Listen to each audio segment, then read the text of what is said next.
Hello friends, Heidi here from Rain Country. God is good all the time. And I'm here today for a third installment in the Natural Remedies Testimonies series that I'm putting together between me and my followers who share these stories with me via email. So a lot of people do like sharing in comments, and I appreciate that and keep doing that. But if you would like me to read one of your testimonies in a future video, please make sure you send that to me at raincountryhomestead@gmail.com and then title it Natural Remedy Testimony so I can drop it in the correct folder, because that's where I'll be pulling these from, because I get plenty of these and I have several more videos I'm going to be doing. And also know that I'll be putting the link to the playlist of these in the description box down below. And if you're following me on Rumble, eventually I'll be doing one of these just for Rumble, since some of the testimonies I'm getting are concerning things that we're not allowed to talk about on YouTube. So I'll be putting one of those together only for Rumble. And if you're not following me on Rumble, well, you should, so that you can get all of my content, because there's more and more content that I'm not allowed to put on YouTube. So it goes on Rumble along with the rest of the content you see on YouTube. So let me get to this first testimony. Actually, she has several to share, so I'm going to be reading some back-to-back ones by the same person. So one remedy that stands out to me is my use of Lobelia inflata. My dad was diagnosed with ALS in 2013 and went through a horrible illness. I began having anxiety attacks that were quite serious. I tried using nervine and sedating herbs, and some of them took the edge off, but they didn't help enough. The attacks came with any stress, bad news about my dad, other stressors in life, even exercise. I began to wonder if something was wrong with my heart, or if the stress was causing heart or lung issues, because my breathing felt shallow and I had chest pain with and after the attacks.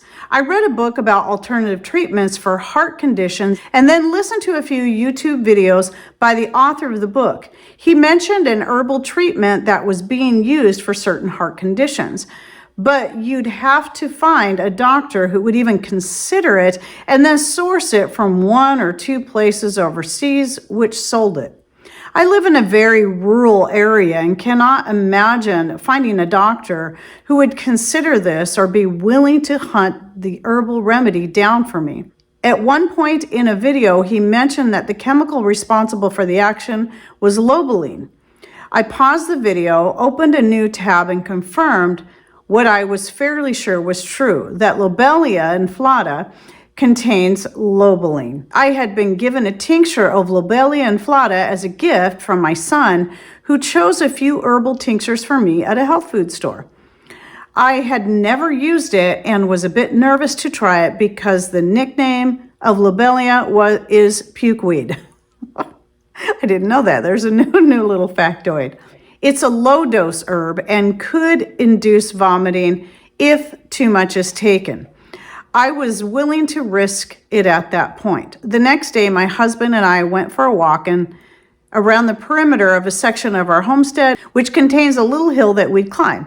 When we'd walk a couple of laps, I began to feel anxiety and attacks starting. I walked straight to our house, went inside, and took 10 drops of Lobelia.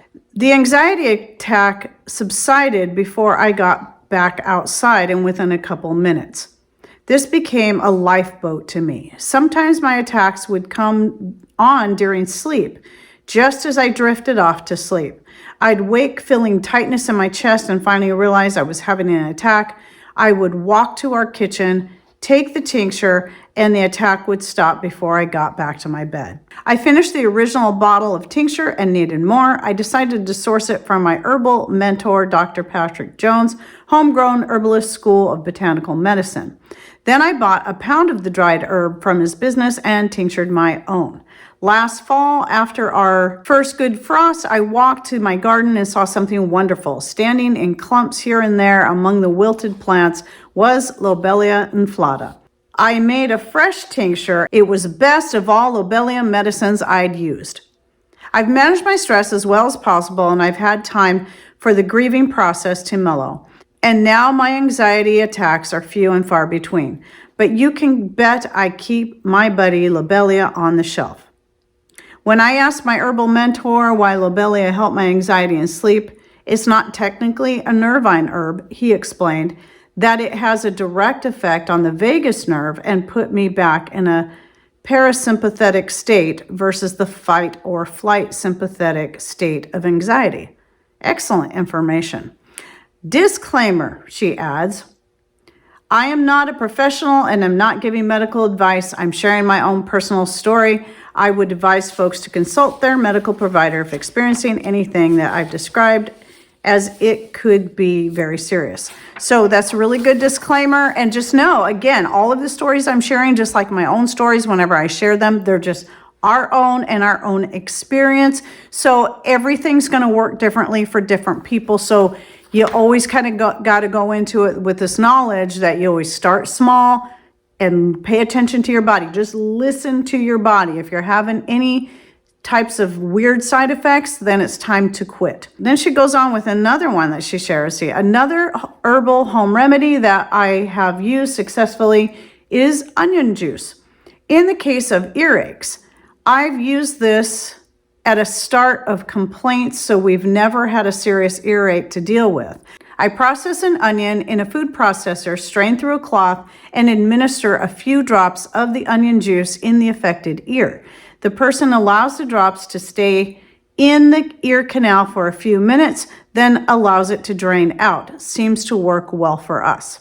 And then she also shares, I've used powdered cayenne pepper to stop minor bleeding. I've also used yarrow. I just had a video, actually, a new one come out on yarrow. And what's one of the big things about yarrow is its styptic properties, which stops bleeding.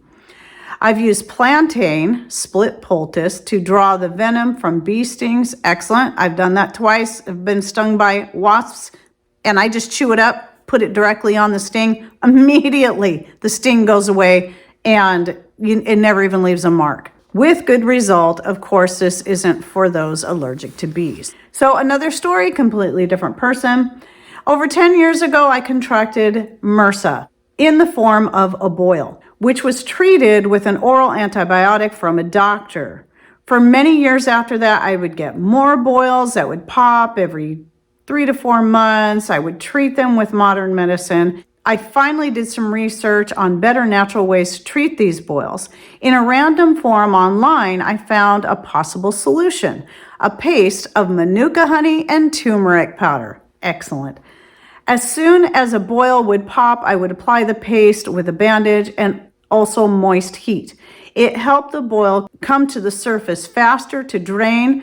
After time, the boils occurred less often and were smaller. I would still get 1 or 2 a year in my armpits, so I switched to an all-natural aluminum-free deodorant and once or twice a year take an Epsom salt bath. I haven't had a boil in years. Amazing. Amazing. Love these stories. They're so great. Okay, a couple more to go. Some of the successes I have had with natural healing are using slippery elm to cure stomach ulcers. We have used Dr. Christopher's INF formula to cure infections that antibiotics couldn't cure in both humans and animals. We have also had good luck using comfrey both internally and externally to heal muscles, ligaments, and tendons, including a torn Achilles in a couple of weeks without surgery. We have also used comfrey to help our pet bunny that was 7 years old with horrible digestive problems, and with using it daily, it lived another 3 years. Really great. I love comfrey. I have a video out on that, just like I have one on yarrow and many, many other herbs. So what I'm going to do is link to my full playlist that I have on herbs and more benefits and uses, where I profile the individual herbs and what they're good for.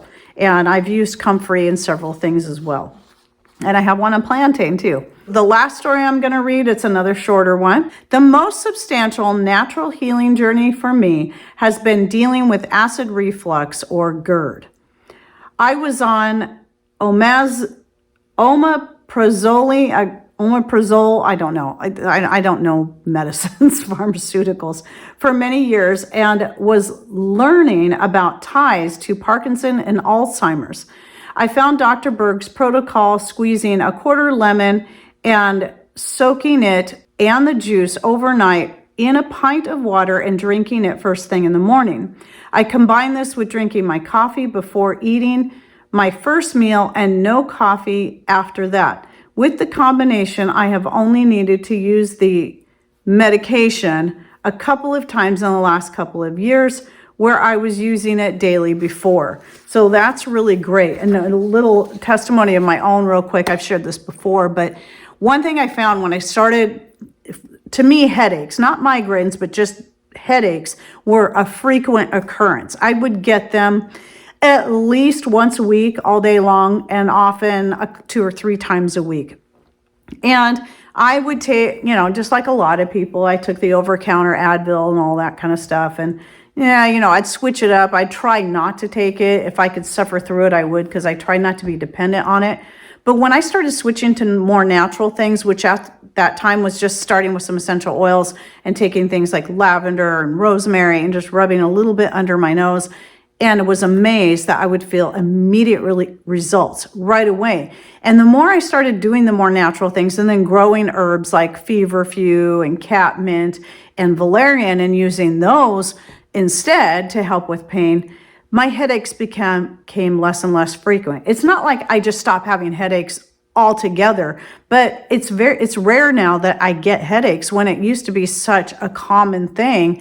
And now I can treat it naturally with stuff I grow in my own yard. But what my point in this is that, just like a couple of these testimonies, is that the more you start turning to natural things, instead of needing more and more of them, like you do with the synthetic pharmaceuticals and over-the-counter drugs, you actually need less and less of them. Which is, pretty common. I'm not saying that's going to be the case for everyone, for every situation, but I found it to be a pretty common thing. So anyway, again, if you have any stories you'd like to share, send them to email, raincountryhomestead@gmail.com, titled Natural Remedy Testimonies. And it might be a while before I get to yours, so please don't get impatient. I've got quite a few of these. I'm only reading 2 pages worth for each video, so it's not too long. And I hope you're enjoying these series, and there's much more to come. And don't forget to check out the links I'll be putting in the description box down below by clicking on more or show more, depending on the device or channel you're watching from, be it Rumble or YouTube. And it'll be just below the video. It'll be below the video screen, but above the comment section. So Rumble tends to put an ad sometimes in between there. So you might have to scroll down past whatever ad they have there to find that. And sometimes YouTube, I think, does too. So between the video screen and the comment section, you should find that. And thanks for watching. Take care and God bless.